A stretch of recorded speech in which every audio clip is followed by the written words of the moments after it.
Hai guys, jadi kami dari kelompok 4 akan membahas tentang gangguan attention deficit hyperactivity atau biasa kita kenal sebagai gangguan ADHD. Next.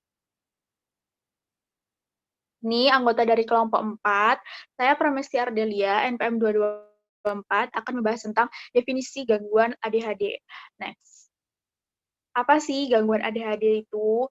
ADHD sendiri kepanjangan dari Attention Deficit Hyperactivity Disorder yang merupakan gangguan fungsi perkembangan saraf dengan gejala berupa ketidakmampuan memusatkan perhatian, hiperaktivitas, dan impulsivitas yang tidak sesuai dengan usia perkembangan. Para ahli menyimpulkan bahwa Attention Deficit Hyperactivity Disorder disebabkan karena adanya masalah genetikal, bahan-bahan kimia, virus, problem kehamilan, dan persalinan, serta kondisi yang dapat mengintervensi penyebab rusaknya jaringan otak manusia. Next. Kriteria diagnosis ADHD menurut DSM-5 itu sangat beragam. Gejala ADHD dimulai pada umur kanak-kanak dan bersifat menahun. Gejala utamanya berupa hambatan konsentrasi, pengendalian diri, serta hiperaktif. Dalam kriteria diagnosis memiliki beberapa pola, yaitu yang pertama, pola terus-menerus dari inattention atau kurangnya perhatian dan hyperactivity dan impulsivity yang mengganggu fungsi atau perkembangan. Yang kedua, ada gejala kurang perhatian atau hiperaktif impulsif muncul sebelum usia 12 tahun. Next. Yang ketiga, ada gejala kurang perhatian atau hiperaktif impulsif muncul dalam 2 atau lebih pengaturan, misalnya di rumah, sekolah, atau tempat kerja dengan teman atau kerabat dalam aktivitas lain. Yang keempat, terdapat bukti yang jelas bahwa gejala tersebut mengganggu atau mengurangi kualitas fungsi sosial, akademik, atau pekerjaan. Next. Saya Bizar Deilia, NPM 223, akan melanjutkan mengenai kriteria diagnostik ADHD. Gejala tidak terjadi secara eksklusif selama skizofrenia atau gangguan psikotik lain dan tidak dijelaskan lebih baik oleh gangguan mental lain. Misalnya, gangguan mood, gangguan kecemasan, gangguan disosiatif, gangguan kepribadian, dan intoksikasi zat atau penarikan. Next.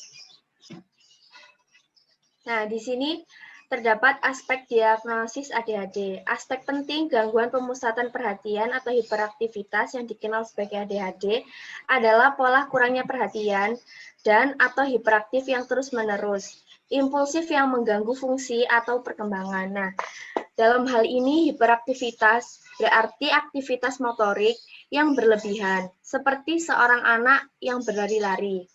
Pada orang dewasa, hiperaktivitas dapat tampak sebagai keresahan yang ekstrim atau membuat orang lain letih dalam kegiatan mereka. Sedangkan impulsif memaksudkan tindakan-tindakan tergesa-gesa yang terjadi pada saat itu, tanpa pikir dahulu, dan yang berpotensi membahayakan orang tersebut. Misalnya, melesat ke jalan tanpa melihat. Perilaku impulsif muncul sebagai gangguan sosial, misalnya menyela secara berlebihan, dan sebagai membuat keputusan penting tanpa memikirkan konsekuensi yang panjang, seperti bekerja tanpa informasi yang memadai. ADHD dimulai sejak kecil, persyaratan bahwa beberapa gejala sudah ada sebelum usia 12 tahun. Menunjukkan pentingnya sebuah presentasi klinis yang substansial selama masa kanak-kanak. Survei populasi memperlihatkan bahwa ADHD terjadi dalam kebanyakan kebudayaan pada sekitar 5% untuk anak-anak dan sekitar 2,5% untuk orang dewasa. Next. Nah, di sini ada ciri-ciri yang terkait yang mendukung diagnosis ADHD. Penundaan ringan dalam bahasa, perkembangan sosial yang tidak spesifik untuk ADHD seringkali ditemukan. Aspek tersebut terkait mencakup toleransi rasa frustasi yang rendah, mudah kesal, atau suasana hati yang labil. Bahkan, dengan tidak adanya gangguan belajar tertentu, akademis atau kinerja kerja seringkali mengalami gangguan. Perilaku yang ceroboh dikaitkan dengan berbagai proses kognitif yang mendasarkannya. Dan individu yang memiliki ADHD dapat menunjukkan masalah kognitif pada tes perhatian, fungsi eksekutif, atau ingatan. Meskipun tes ini tidak cukup sensitif atau spesifik untuk berfungsi sebagai diagnostik. Pada awal masa dewasa, ADHD dikaitkan dengan meningkatnya resiko upaya bunuh diri, khususnya bila mengalami gangguan emosi, perilaku, atau penggunaan obat-obatan. Tidak ada penanda biologis adalah diagnostik untuk ADHD. Sebagai kelompok, dibandingkan dengan rekan sebaya, anak-anak dengan ADHD menampilkan peningkatan gelombang elektroensefalogram, gelombang lambat, mengurangi volume otak secara keseluruhan pada pencitraan resonansi magnetik, dan mungkin penundaan di posterior untuk pematangan anterior kortikal. Selanjutnya, saya akan menjelaskan tentang pengembangan dan kursus. Nama saya Christine Dwi Adelia Safira, NPM 280. ADHD paling sering diidentifikasi selama masih di sekolah dasar, dan kurangnya perhatian akan menjadi lebih menonjol dan merusak. ADHD hingga saat ini memang belum dapat disembuhkan. Penanganan yang tepat sedini mungkin dilakukan untuk menolong pengidap beradaptasi dengan penyakitnya, sehingga memiliki kualitas hidup yang lebih baik. Berikut upaya pengobatan ADHD antara lain. Yang pertama, obat-obatan. Obat-obatan digunakan untuk membantu pengidap lebih tenang dan mengurangi sikap impulsif sehingga dapat lebih memusatkan perhatiannya. Contoh obatnya seperti methylphenidate. Yang kedua, CBT atau Cognitive Behavioral Therapy. Terapi ini menolong pengidap mengubah pola pikir dan perilaku saat mengalami masalah pada perilakunya. Yang ketiga, terapi psikologi. Terapi ini bertujuan supaya pengidap ADHD dapat menemukan solusi untuk mengatasi gejala penyakitnya. Yang keempat, pelatihan interaksi sosial. Pelatihan ini bertujuan untuk menolong pengidap dalam memahami perilaku sosial yang dapat diterima masyarakat. Selanjutnya faktor resiko. Yang pertama, emosional. ADHD sering dikaitkan dengan berkurangnya hambatan perilaku, kontrol yang keras, emosi negatif. Ciri-ciri ini dapat mempengaruhi beberapa anak ADHD tetapi tidak spesifik. Yang kedua, lingkungan. Faktor ini memberikan pengaruh karena berada di lingkungan individu terkena paparan zat kimia, kontaminasi, logam berat, paparan zat dan toksin selama kehamilan, paparan rokok dan alkohol. Hal ini dapat menjadi risiko terkenanya ADHD. Yang ketiga, genetik dan fisiologis. Faktor keturunan ADHD cukup kuat ketika orang tua mengalami ADHD. Maka sebagian anak akan mengalami hal tersebut. Faktor riwayat kejang demam serta faktor riwayat trauma kepala pada anak juga dapat mempengaruhi terkenanya ADHD. Yang selanjutnya, cara pengasuhan anak ADHD. Yang pertama, buat jadwal yang jelas. Hal ini dilakukan agar anak fokus pada suatu kegiatan dalam satu harinya. Contoh, hari Senin waktunya menggambar dan mewarnai, hari Selasa waktunya bersepeda, dan hari Rabu waktunya berolahraga. Yang kedua, pertahankan rutinitas. Pastikan setiap hari memiliki kegiatan yang sama dan jangan sampai ada hari yang terlewatkan. Yang ketiga, pastikan arahan mudah dipahami menggunakan bahasa sederhana dan dicontohkan. Ketika kita mengajarkan anak cara memegang pensil dengan benar, lakukanlah dengan bahasa yang mudah dipahami, dengan bahasa yang lembut, dan kita mencontohkan dengan baik. Yang keempat, fokus pada anak ketika berbicara pada mereka. Hindari melakukan banyak hal dalam satu waktu. Ketika kita menjelaskan pada anak, fokuslah pada anak itu. Jangan sampai kita menjelaskan sambil melakukan hal yang lain. Yang ketiga, yang kelima, berkomunikasilah dengan guru. Yang keenam, contohkan perilaku tenang ketika anak terjatuh, pastikan orang sekitarnya memberikan respon yang tenang dan memberi pengertian kepada sang anak. Yang ketujuh, fokus pada usaha dan hargai perilaku yang baik. Ketika anak telah menyelesaikan pekerjaannya dengan baik, pujilah mereka dengan, wah kamu pintar sekali, bagus, dan yang lain. Sekian dari saya, selanjutnya akan diterangkan oleh teman saya. Saya Arina Nurhikmah, NPM 214, jenis permainan yang baik untuk anak ADHD. Yang pertama, berenang. Sebab dengan berenang, anak-anak akan kehilangan cukup energi sembari meningkatkan kepercayaan dan fokusnya. Yang kedua, olahraga tim. Setiap jenis olahraga tim adalah cara yang terbaik untuk membangun keterampilan sosial anak. Yang ketiga, bersepeda. Bersepeda mengurangi impulsif dan meningkatkan perhatian, meningkatkan mood, meningkatkan pemrosesan informasi, membantu anak lebih memahami perasaan mereka. Yang keempat, kelas seni dan musik. Kelas seni dan musik. Bernyanyi adalah cara yang menarik untuk menghabiskan waktu. Selain itu, kegiatan ini juga membantu dalam meningkatkan perkembangan bahasa, keterampilan sosial, dan konsentrasi anak. Kegiatan seni juga bisa membantu anak mengurangi stres, meningkatkan fokus, dan membangun kepercayaan diri. Yang kelima, berlari.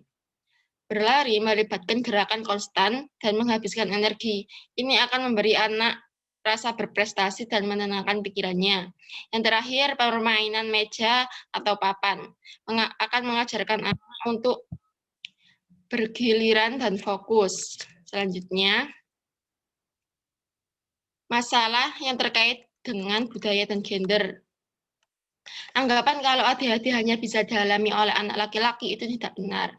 Baik anak laki-laki maupun perempuan bisa mengalami ADHD terlepas dari latar belakang pendidikan, sosial ekonomi, dan budaya. Menurut psikiater Dr. Mustafa Birzada, anggapan ini mungkin terbentuk karena gejala ADHD lebih jelas terlihat pada anak laki-laki ketimbang anak perempuan. Anak laki-laki umumnya memperlihatkan perilaku hiperaktif, sedangkan anak perempuan justru cenderung lebih banyak diam dan melamun sendiri. Penelitian telah menunjukkan bahwa anak laki-laki dengan ADHD biasanya menunjukkan gejala eksternal, sedangkan gejala anak perempuan menunjukkan gejala terinternalisasi. Konsekuensi fungsional dari ADHD. Karena mengidap ADHD, pengidap akan mengalami konsekuensi seperti penurunan kinerja dan pencapaian akademik di sekolah. Masyarakat sosial menolak individu berperilaku ADHD, kinerja pekerjaan menjadi lebih buruk, kemungkinan mengalami pengangguran, meningkatnya konflik interpersonal. Pengidap ADHD yang mengemudi cenderung mengalami kecelakaan dan sering melanggar lalu lintas. Individu ADHD kemungkinan juga mengalami kenaikan obesitas. Dalam menjalankan tugas, individu ADHD dikatakan pemalas, tidak bertanggung jawab, dan gagal bekerja sama. Hubungan dalam keluarga sering terjadi perselisihan dan interaksinya yang negatif. Hubungan teman sering ditolak, diabaikan, dan sering diejek-ejek. Rata-rata individu ADHD berpendidikan rendah, prestasi kejuruan rendah, dan skor intelektual yang lebih rendah dari rekan-rekan mereka. Selanjutnya, dijelaskan oleh teman saya. Selanjutnya, komorbiditas atau penyakit selain penyakit utama. Dalam keadaan klinis, gangguan komorbid seringkali terjadi pada individu yang gejalanya memenuhi kriteria ADHD. Sebagian besar anak-anak dan remaja dengan gangguan disregulasi mood yang mengganggu memiliki gejala yang juga memenuhi kriteria ADHD. Persentase yang lebih rendah dari anak-anak dengan ADHD memiliki gejala yang memenuhi kriteria gangguan disregulasi suasana hati yang mengganggu. Gangguan belajar tertentu biasanya terjadi bersamaan dengan ADHD. Gangguan kecemasan dan gangguan depresi mayor terjadi pada sebagian kecil individu dengan ADHD, tetapi lebih sering daripada populasi umum. Gangguan ledakan emosi terjadi pada sebagian kecil orang dewasa dengan ADHD, tetapi pada tingkat di atas populasi. Meskipun gangguan penggunaan zat relatif lebih sering terjadi di antara orang dewasa dengan ADHD pada populasi umum, gangguan tersebut hanya terdapat pada sebagian kecil orang dewasa dengan ADHD. Next. Macam-macam gangguan. Yang pertama, ada gangguan pemberontakan oposisi. Individu dengan gangguan oposisi mungkin menolak pekerjaan atau tugas sekolah yang membutuhkan penerapan diri karena mereka menolak untuk memenuhi tuntutan orang lain. Perilaku mereka ditandai dengan kenegatifan, permusuhan, dan pembangkangan. Gejala ini harus dibedakan dari keengganan ke sekolah atau menuntut mental tugas yang karena kesulitan dalam mempertahankan upaya mental, melupakan instruksi, dan impulsif pada individu dengan ADHD. Rumitnya diagnosis banding adalah kenyataan bahwa beberapa individu dengan ADHD dapat mengembangkan sikap oposisi sekunder terhadap tugas-tugas tersebut dan merendahkan kepentingannya. 2. Gangguan ledakan intermiten. ADHD dan gangguan ledakan intermiten memiliki perilaku impulsif tingkat tinggi. Namun, individu dengan gangguan ledakan terputus-putus merupakan agresi serius terhadap orang lain yang bukan merupakan ciri dari ADHD dan mereka tidak mengalami masalah dalam mempertahankan perhatian seperti yang terlihat pada ADHD. Selain itu, gangguan ledakan intermiten jarang terjadi pada masa kanak-kanak. Gangguan ledakan intermiten dapat didiagnosis dengan adanya ADHD. Yang ketiga, gangguan perkembangan saraf lainnya. Peningkatan aktivitas motorik yang mungkin terjadi pada ADHD harus dibedakan dari perilaku motorik yang berulang yang mencirikan gangguan gerakan stereotip dan beberapa kasus gangguan spektrum autisme. Dalam gangguan gerakan stereotip, perilaku motorik umumnya tetap dan berulang, misalnya tubuh bergoyang dan menggigit diri sendiri. Sedangkan kegigihan dan kegelisahan pada ADHD biasanya digeneralisasi dan tidak ditandai dengan gerakan stereotip berulang. Yang keempat, gangguan belajar khusus. Anak-anak dengan gangguan belajar tertentu mungkin tampak lalai karena frustasi, kurangnya minat, atau kemampuan yang terbatas. Namun, kurangnya perhatian pada individu dengan gangguan belajar tertentu yang tidak memiliki ADHD tidak mengganggu pekerjaan akademis di luar pekerjaan. Yang kelima, disabilitas intelektual atau gangguan perkembangan intelektual. Gejala ADHD umum terjadi pada anak-anak yang ditempatkan di lingkungan akademis yang tidak sesuai dengan kemampuan intelektual mereka. Dalam kasus seperti itu, gejala tidak terlihat selama tugas akademik. Diagnosis ADHD dalam pencatatan intelektual mengharuskan kurangnya perhatian atau hiperaktif berlebihan untuk usia mental. Yang keenam, gangguan spektrum autisme. Individu dengan ADHD dan mereka dengan gangguan spektrum autisme menunjukkan kurangnya perhatian, disfungsi sosial, dan perilaku yang sulit diatur. Disfungsi sosial dan penolakan teman sebaya yang terlihat pada individu dengan ADHD harus dibedakan dari pelepasan sosial, isolasi, dan ketidakpedulian terhadap isyarat komunikasi wajah dan nada yang terlihat pada individu dengan gangguan spektrum autisme. Anak-anak dengan gangguan spektrum autisme mungkin menunjukkan amukan karena ketidakmampuan untuk mentolerir perubahan dari rangkaian kejadian yang mereka harapkan. Sebaliknya, anak-anak dengan ADHD mungkin berperilaku buruk atau mengamuk selama transisi besar karena impulsif atau pengendalian diri yang buruk. Selanjutnya akan dijelaskan oleh teman saya. Selanjutnya saya akan meneruskan penjelasan dari teman saya sebelumnya. Yang pertama, macam-macam gangguan. Yang pertama, gangguan keterikatan reaktif adalah gangguan interaksi dan hubungan sosial yang didasarkan pada pengasuhan yang tidak memadai. Anak-anak dengan gangguan keterikatan reaktif mungkin menunjukkan disinhibisi sosial atau perilaku yang tidak sesuai dengan norma-norma dan aturan sosial karena terganggu hilangnya kemampuan mengendalikan diri, seperti kurangnya hubungan yang langgeng. Kemudian ada gangguan kecemasan. Penderita ADHD kurang perhatian karena ketertarikannya pada rangsangan eksternal, aktivitas baru, keasyikan dengan aktivitas yang menyenangkan. Hal ini dibedakan dari kurangnya perhatian karena kekhawatiran dan perenungan yang terlihat pada gangguan kecemasan. Namun, pada ADHD, gejala tersebut tidak terkait dengan kekhawatiran dan perenungan. Selanjutnya ada gangguan depresi. Gangguan depresi adalah orang dengan gangguan depresi depresi mungkin datang dengan ketidakmampuan untuk berkonsentrasi, namun konsentrasi yang buruk pada gangguan mood menjadi menonjol hanya selama episode depresi. Selanjutnya ada gangguan bipolar.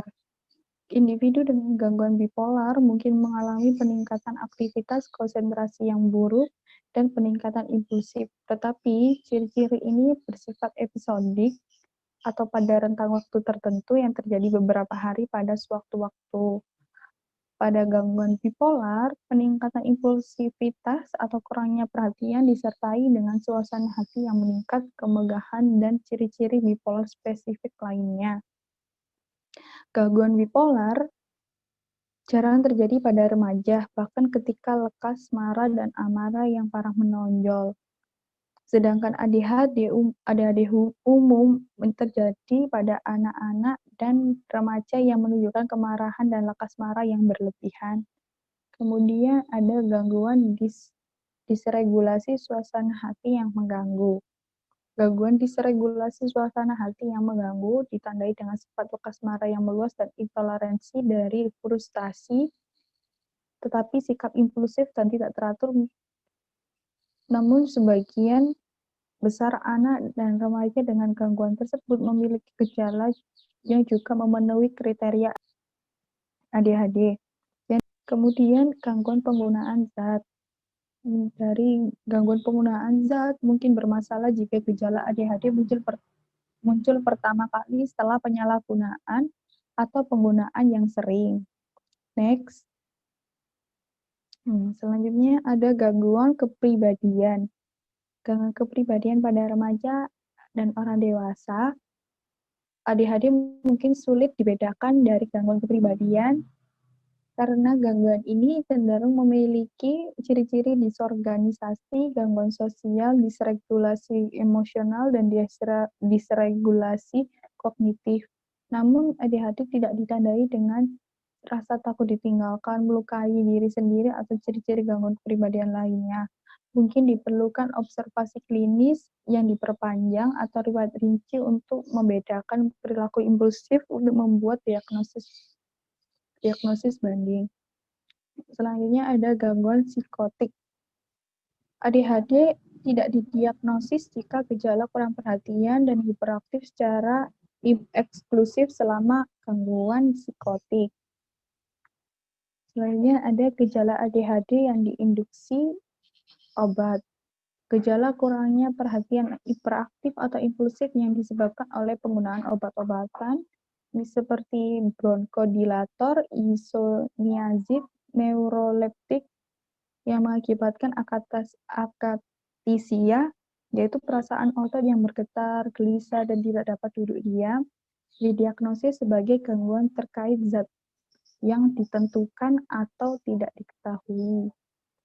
Yang terakhir yaitu gangguan neurokognitif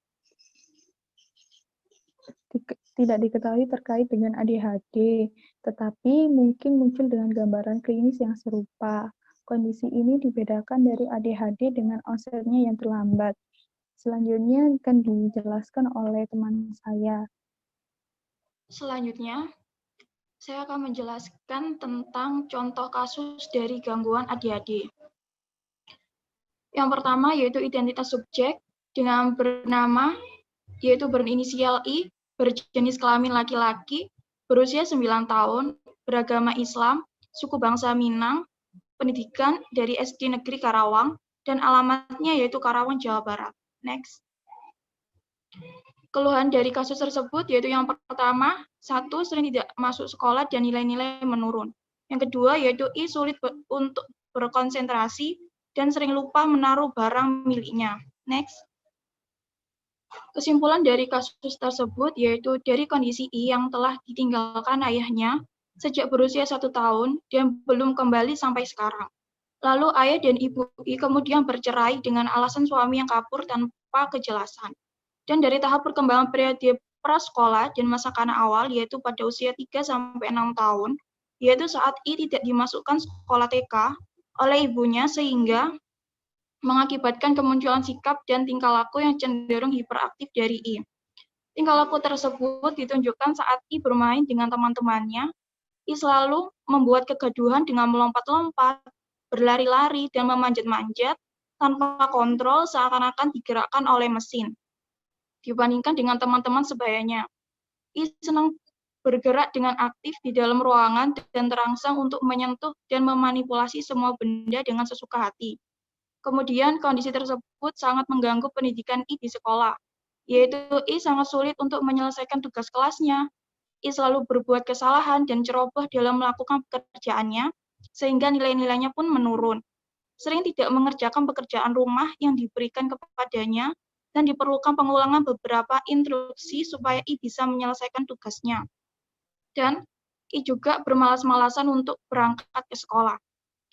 Lalu, diagnosa multiaksial dari kasus tersebut yang pertama, aksis 1, yaitu gangguan pemusatan perhatian dan hiperaktivitas atau ADHD. Aksis kedua, yaitu dalam kecerdasan rata-rata. Aksis ketiga, tidak ada diagnosis. Aksis keempat, yaitu terdapat masalah pendidikan di lingkungan sekolah dalam proses pembelajaran. Aksis kelima, yaitu GAF VLPY 95 dan GAF Current 21. Selanjutnya akan dijelaskan oleh teman saya. Selanjutnya di sini saya Mahfudati Nur Khairotunisa, NPM 225. Yang kedua itu contoh kasus ADHD kedua. Identitas subjek, nama S, usia 7 tahun, agama Islam, jenis kelamin perempuan, pendidikan sekolah TK khusus, suku Banjar. Next. Keluhan, S tidak bisa diam, hanya fokus pada hal-hal yang disukai. Dari umur 1 tahun, S telah mengalami gejala-gejala anak yang hiperaktif. Kedua orang tuanya pun baru menyadari jika anaknya tersebut mengalami gejala-gejala hiperaktif. Gejala-gejala hiperaktif yang ditunjukkan S yaitu seperti tidak bisa diam, selalu berpindah tempat dari satu tempat ke tempat yang lainnya. Hanya fokus terhadap hal-hal yang disukainya, yaitu bermain bongkar pasang dan hafal dengan pasangan-pasangannya. Kemudian menyukai berlari-lari dan naik di atas kursi. Apabila hal yang tidak disukainya itu dilarang, maka S akan berperilaku marah dan menggigit tangannya sendiri. Saat dilakukan pemeriksaan wawancara, S tidak bisa diam seperti anak pada umumnya. S senang berlari-lari, naik kursi, menulis, menggambar, dan menanyakan hal-hal yang ingin diketahui. Lalu hasil dari pemeriksaan lainnya, yaitu S sulit untuk berkonsentrasi, S mengalami penyakit kongenital, penyakit mata, yaitu strabismus dan fotofobia, kemudian penyakit kulit, yaitu sensitif cahaya matahari. Selanjutnya, diagnosis multiaksial. Pada aksis 1, F-90, gangguan pemusatan perhatian dan aktivitas. Aksis 2, tidak ada. Aksis 3, penyakit kongenital, penyakit mata, strabismus, fotofobia, dan penyakit kulit, yaitu sensitif pada cahaya matahari. Aksis 4 tidak ada. Aksis 5, GAF sampai 71, gejala sementara, dan dapat diatasi, disabilitas ringan dalam sosial, pekerjaan, sekolah, dan lain-lain. Sekian dari kelompok kami, itulah pemaparan tentang ADHD, lebih dan kurangnya mohon dimaafkan. Terima kasih.